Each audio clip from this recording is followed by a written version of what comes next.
سورة القلم بسم اللہ الرحمن الرحیم شروع اللہ کا نام لے کر جو بڑا مہربان نہایت رحم والا ہے۔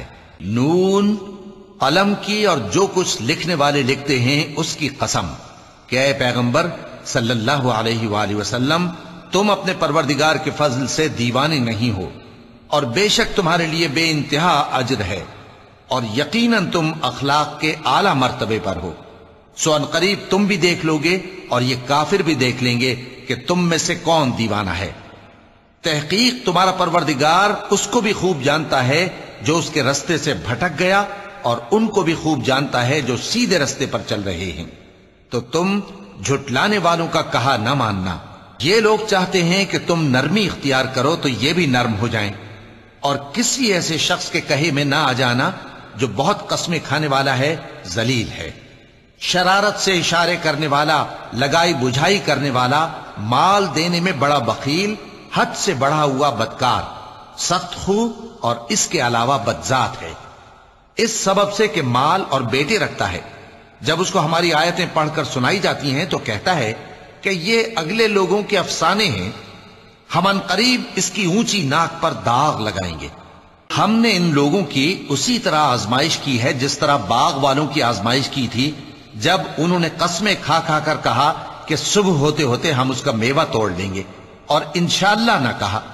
سو وہ ابھی سو ہی رہے تھے کہ تمہارے پروردگار کی طرف سے راتوں رات اس پر ایک آفت پھر گئی، تو وہ ایسا ہو گیا جیسے کٹی ہوئی کھیتی۔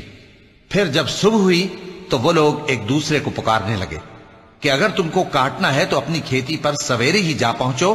سو وہ چل پڑے اور آپس میں چپکے چپکے کہتے جاتے تھے کہ آج وہاں تمہارے پاس کوئی فقیر نہ آنے پائے، اور کوشش کے ساتھ سویرے ہی جا پہنچے، گویا پیداوار پر قادر ہیں۔ پھر جب انہوں نے باغ کو دیکھا تو ویران، کہنے لگے کہ ہم رستہ بھول گئے ہیں، نہیں بلکہ ہم بے نصیب ہو گئے۔ ایک جو ان میں سمجھدار تھا بولا، کیا میں نے تم سے نہیں کہا تھا کہ تم تسبیح کیوں نہیں کرتے؟ دوسرے کہنے لگے کہ ہمارا پروردگار پاک ہے، بے شک ہم ہی قصوروار تھے۔ پھر لگے ایک دوسرے کی طرف رخ کر کے ملامت کرنے، کہنے لگے ہائے شامت، ہم ہی حد سے بڑھ گئے تھے، امید ہے کہ ہمارا پروردگار اس کے بدلے میں ہمیں اس سے بہتر باغ عنایت کرے، ہم اپنے پروردگار کی طرف رجوع کرتے ہیں۔ دیکھو عذاب یوں ہوتا ہے، اور آخرت کا عذاب سب سے بڑھ کر ہوگا، کاش یہ لوگ جانتے ہوتے۔ پرہیزگاروں کے لیے ان کے پروردگار کے ہاں نعمت کے باغ ہیں۔ کیا ہم فرما برداروں کو نافرمانوں کی طرح نعمتوں سے محروم کر دیں گے؟ تمہیں کیا ہو گیا ہے؟ کیسی تجویزیں کرتے ہو؟ کیا تمہارے پاس کوئی کتاب ہے جس میں یہ بات پڑھتے ہو کہ جو چیز تم پسند کرو گے وہ تم کو ضرور ملے گی؟ یا تم نے ہم سے قسمیں لے رکھی ہیں جو قیامت کے دن تک چلی جائیں گی کہ جو کچھ تم طے کر لو گے وہ تمہارا ہوگا؟ ان سے پوچھو کہ ان میں سے کون اس کا ذمہ لیتا ہے؟ کیا اس قول میں ان کے کچھ شریک ہیں؟ اگر یہ سچے ہیں تو اپنے شریکوں کو لے آئیں۔ جس دن پنڈلی سے کپڑا اٹھا دیا جائے گا اور کفار سجدے کے لیے بلائے جائیں گے، پھر وہ سجدہ نہ کر سکیں گے، ان کی آنکھیں جھکی ہوئی ہوں گی اور ان پر ذلت چھا رہی ہوگی، حالانکہ پہلے اس وقت سجدے کے لیے بلائے جاتے تھے جبکہ وہ صحیح و سالم تھے۔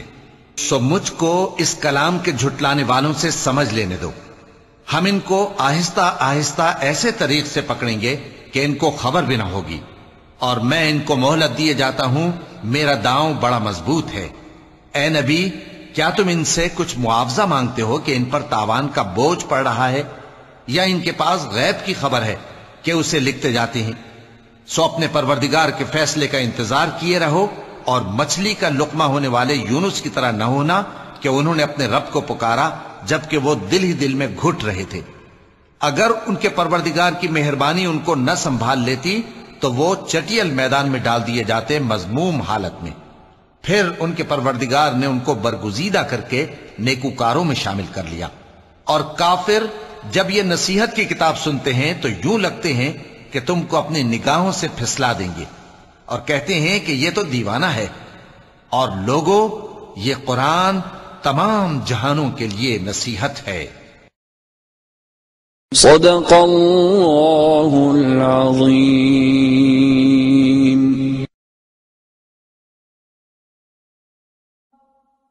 حي على الفلاح